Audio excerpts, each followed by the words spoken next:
আসসালামু আলাইকুম।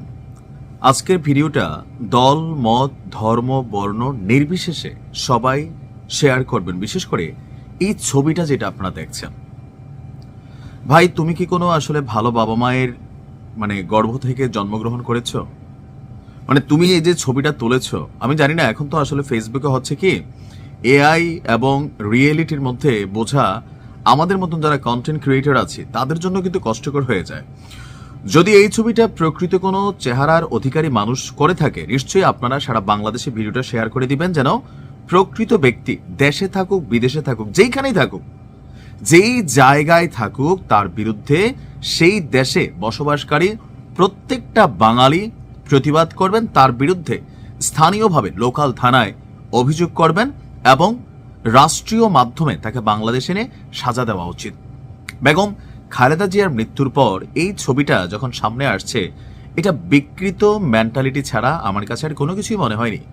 দেখেন, আমি বরাবরই বলি যে রাজনীতিতে দ্বিমত থাকবে, ভিন্ন মত থাকবে, রাজনীতিবিদরা লড়াই করবে, ঝগড়া করবে, তারপর দিন শেষে তারা কিন্তু মানুষ, তাই না? আপনার ভালো নাই লাগতে পারে, আমার ভালো নাই লাগতে পারে। সেই জন্য একজন মৃত ব্যক্তিকে নিয়ে, অথবা তিনি হাসপাতালে থাকাকালীন ছবি কিনা জানি না, গতকালকে থেকে ছবিটা ভাইরাল। সো এই ছবিটা কোনোভাবেই আমার কাছে গ্রহণযোগ্য মনে হয়নি। এখন যদি এআই দ্বারা তৈরি করা হয় তাহলে সেই ক্ষেত্রে আমি জানি না যে এই ছবিটা কে তৈরি করেছেন, তবে যদি প্রকৃতপক্ষের কোনো মানুষ হয়ে থাকেন, আপনি ভাই ওই যে ভিডিওর প্রথমে বললাম, কোনো ভালো বাবা মায়ের ঘর থেকে হয়েছেন কিনা আমার সন্দেহ আছে। কারণ এমন জঘন্য মেন্টালিটি এই বাংলাদেশের মানুষের দ্বারাই সম্ভব। দেখেন, বাংলাদেশের মানুষের শত্রু কিন্তু বিদেশিরা না, আমরাই। আমরা যারা বলি ভারত আমাদের শত্রু, পাকিস্তান আমাদের শত্রু। এই যে হাদি মারা গেল, আচ্ছা হাদিকে কে মারলো? নিশ্চয়ই বাংলাদেশের মানুষই। এখানে ফয়সাল শুটারের নাম আসছে, সে তার স্টেটমেন্ট দিছে একরকম। যেই মারছে বাংলাদেশের মানুষ, কারে মারলো? বাংলাদেশের মানুষে। তাহলে আমরাই তো আমাদের শত্রু। আমরা দাবি করি 95% মুসলমানের দেশ, আমরা দাবি করি সম্প্রীতির বাংলাদেশ, কিন্তু এই দেশে আমরাই রাজনৈতিকভাবে বিভাজনের কারণে ইমান, আমল, আকিদা সবকিছু বাদ দিয়া আমরা রাজনৈতিকভাবে একটা জঘন্য কমেন্ট করা, একটা বিকৃত ভিডিও তৈরি করা, এগুলোর মধ্যে আমরা খুব মজা পাই। আবার অনেকে আমরা ইসলামিক দলগুলোর সাপোর্টাররা ঠিক একই কাজ করি। বাবা তোরে দেখলে তো মনে তুই গাঞ্জাখুর। আমার পরিচিত ফেসবুক আইডিতে অনেক গাঞ্জাখুর আছে যে এরাও যখন ইসলামিক দলগুলোর পক্ষে কথা বলে আমার হাসি পায়। কেন?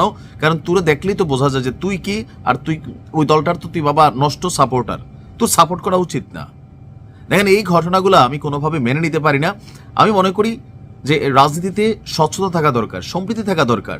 একজন মৃত ব্যক্তি, তাকে নিয়ে কোনো কটূক্তি, তাকে নিয়ে কোনো কমেন্ট কোনো মুসলমান তো করতে পারে না। আমি অন্য ধর্মের বেলা জানি না।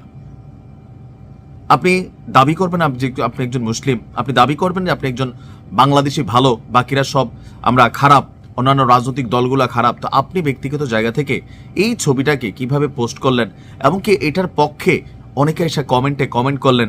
আপনাদের জন্ম পরিচয় নিয়ে আমার মাঝে মাঝে টেনশন হয় যে আসলে কই থেকে আসছেন আপনারা। আপনাদের কারণে বাংলাদেশ আজকে এতটা খারাপ পরিস্থিতিতে মোকাবেলা করছে। আল্লাহ সবাইকে বোঝার হেদায়েত তৌফিক দান করুক। আর এই ব্যক্তি যদি প্রকৃত মানুষ হয়ে থাকে, তার বিরুদ্ধে আইনগত ব্যবস্থার দাবি জানাচ্ছি। ভালো থাকুন।